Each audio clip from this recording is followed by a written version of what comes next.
Ciao a tutti, let's hear it from Anthony Joshua right before his debut in America. They're gonna rip it off, taking their time. AJ, Anthony Joshua, challenger and champion.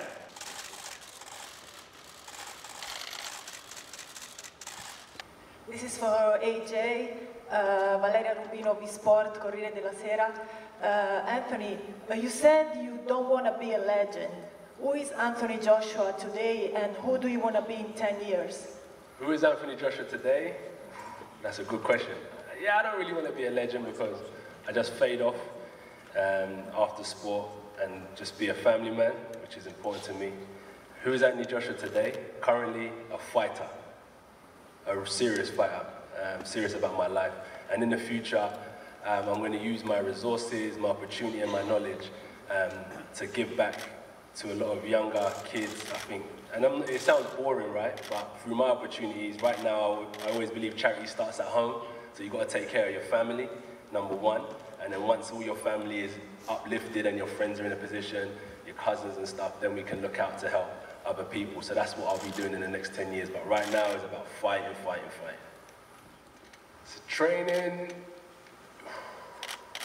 we do a lot of running, a lot of sparring. If you had to pick two things for me, you know, if I was a coach and I was looking at my fight, I'd make sure he does his road work and I'd make sure he does his sparring, so we do a lot of that.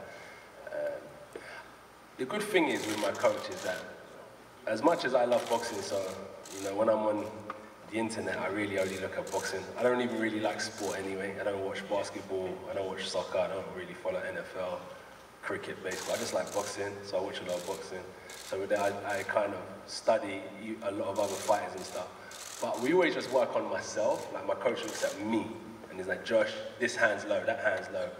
Relaxing the upper torso, da-da-da-da. So we've always just practiced on myself. The only change we would have had to make in training camp is when we was looking for another opponent, is if Luis Ortiz was to have taken the fight, I would have had to have changed to practice for a southpaw.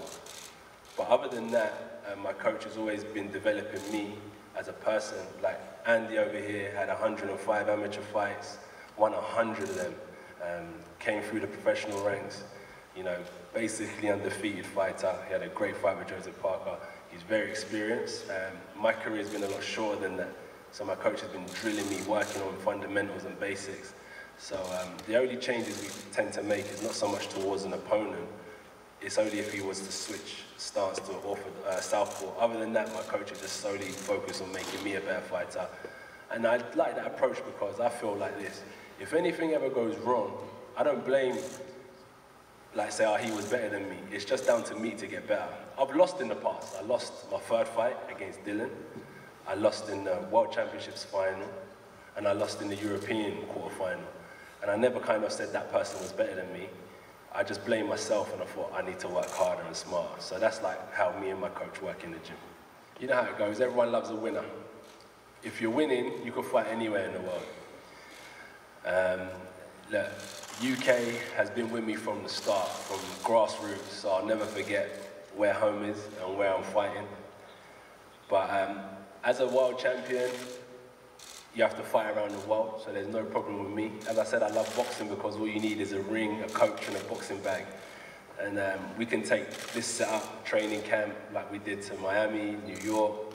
We can fight anywhere in the world. So there's no problem with me fighting around the world, but I'll never forget where my home is and where the base is for me, and that's in UK. Fighting Andy, for me, is just as dangerous as fighting Deontay Wilder or Tyson Fury, because they both possess their own skills, and it's a banana skin fight for me in both aspects. So I've got to take Andy deadly serious. I don't overlook him at all. I respect him. I respect his whole team, and I really respect the fact that he put his name on the dotted line to take this challenge. No challenge is easy.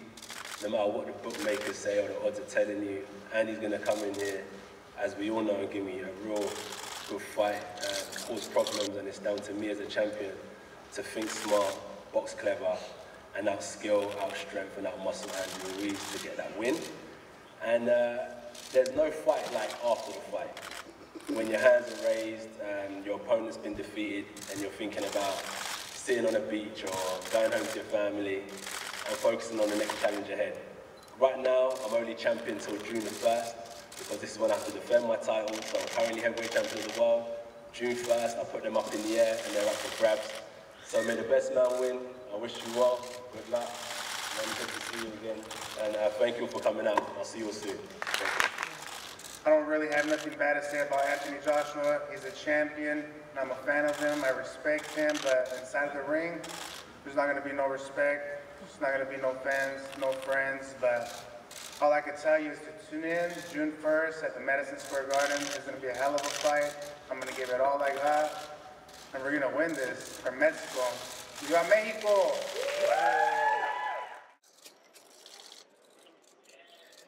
From New York for V Sport, Valeria Rubino. Ciao a tutti!